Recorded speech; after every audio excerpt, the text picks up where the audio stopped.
දවසක් එකපාරටම චනුදි බබා හුස්ම හිර වෙලා බෙල්ල අල්ලගෙන දඟලන්න පටන් ගත්තා. ඔයාලා දන්නවද? චනුදි බබාගේ අම්මයි තාත්තයි දෙන්නම වැඩට යන නිසා දවල්ට එයා හිටියේ එයාගේ ආච්චි අම්මා ළඟ. දවසක් ආච්චි අම්මට හොඳටම අසනීප වෙලා හොස්පිටල් එකේ නතර කරපු නිසා චනුදි බබාව බලා ගන්න ගෙදර කවුරුවත් හිටියේ නැහැ. ඉතින් මේ නිසා චනුදි බබාගේ අම්මටයි තාත්තටයි අකමැත්තෙන් වුණා එකම එක දවසකට චනුදිව ඩේ කෙයා එකක දාලා යන්න සිද්ධ වුණා. ඩේ කෙයා එකට දාපු චනුදි බබා එතනට පොඩ්ඩක්වත් කැමති වුණේ නම් නැහැ. ඩේකයා එකේ හිටපු නැන්දටත් ගොඩක් වැඩ තිබුණු නිසා චනුදිව බලන්න එයාට මතක් වුණෙත් නැහැ. ඉතින් මුළු දවස පුරාම හරිම දුකින් පැත්තකට වෙලා හිටපු චනුදි බබා මිදුලට ඇවිත් පාර දිහාට ගියේ අම්මා එනවද කියලා බලන්න. ඒ යද්දි බිම වැටිලා තිබුණ ලස්සන රතු පාට මදටියට වගේ දැකපු චනුදි ඒව ගොඩක් රස ඇති කියලා හිතලා එකක් ඇහිඳලා කටේ දාගත්තා. ඒ වෙලාවෙම ගේට්ටුව ළඟ අම්මා ඇවිත් ඉන්නවා දැකපු චනුදි බබා හරිම සතුටින් අඬ අම්මා ළඟට දුවගෙන ගියා. ඉතින් මේ වෙලාවේ එකපාරටම චනුදිට හොඳටම හුස්ම ගන්න අමාරු වෙලා දඟලන්න පටන් ගත්ත නිසා අම්මයි තාත්තයි හොඳටම බය වෙලා එයාව හොස්පිටල් එකට අරන් ආවා. චනුදි බබාට සිදු වුණු මේ අනතුර තමයි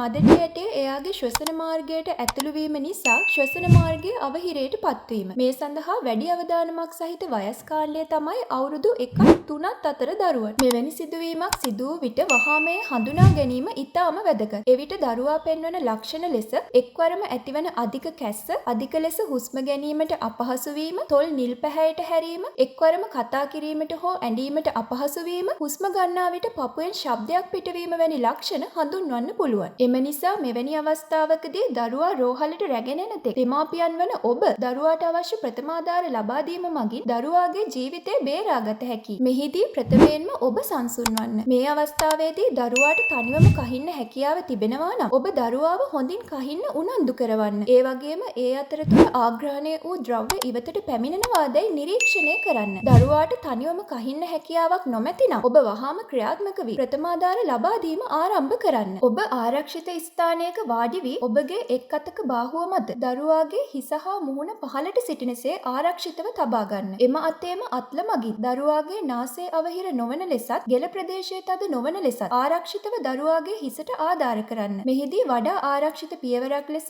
දරුවා තබා ගන්නා අතට ඔබගේ කලවය මගින් ආධාර කිරීම වඩා සුදුසුයි. ඉන්පසුව ඔබගේ අනෙක් අතේ පිටියල්ල ප්‍රදේශයෙන් දරුවාගේ උරපතු දෙක අතර හරි මැදට තෙරපුම ඉදිරියට යොමු වන ලෙස ආරක්ෂිතව පහර 5ක් එල්ල කරන්න. මෙහිදී ඉතා තදින් පහර දීම නොකළ යුතුයි. සෑම ප්‍රහාරයක් අතරතුරම දරුවාගේ මුඛයෙන් ආග්‍රහණය වූ දේ ඉවතට විසිවනවාදැයි අවධානයෙන් සිටින්න. ප්‍රහාර 5කට පසු එය ඉවත් නොවුවේ නම් දරුවා උඩු අතට හරවා පෙරසේම හිසට ආධාර කර හිස ප්‍රදේශයේ පපුවට වඩා පහළට සිටිනසේ ඔබගේ බාහුව මත තබා ගන්න. ඉන්පසුව දරුවාගේ තනපුඩු දෙක යා කරන රේඛාවේ හරි මැදට යන්තම් පහළින් සිටිනසේ ඔබගේ අනෙක් අතේ දබරගිල්ලත් මැදගිල්ලත් තබා පස්වරක් පහළට තද කරන්න. පසුව දරුවාගේ මුඛය විවෘත කර ආග්‍රහණය වූ ද්‍රව්‍ය ඉවතට පැමිණ ඇද්දැයි බලන්න. එය පැහැදිලිව පෙනෙන ලෙස මුඛය තුල තිබෙනවා නම් පමණක් එය ඉතා ප්‍රවේශමෙන් ඉවත් කරන්න. එසේ නොමැතිනම් නැවත වතාවක් පෙර පරිදි දරුවාගේ පිටුපසට පහර එල්ල කරන්න. මෙලෙස මාරුවෙන් මාරුවට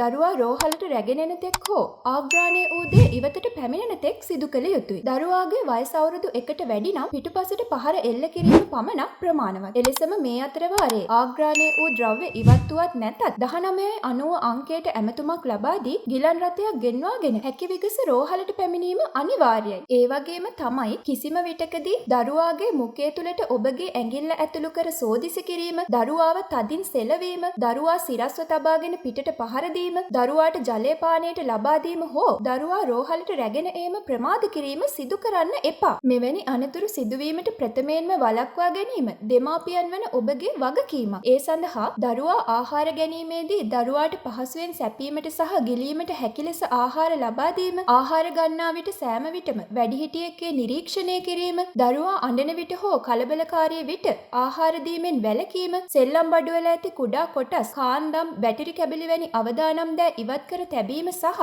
අවදානම් සහිත ද්‍රව්‍ය දරුවාට ළඟාවීමට අපහසු ආරක්ෂිත ස්ථානවල තැබීම වගේ දේවල් කරන්න පුළුවන්. තවත් මේ වගේ වැදගත් වීඩියෝ එකකින් හම්බ වෙනකම් ඔයාලට සුබ දවසක්.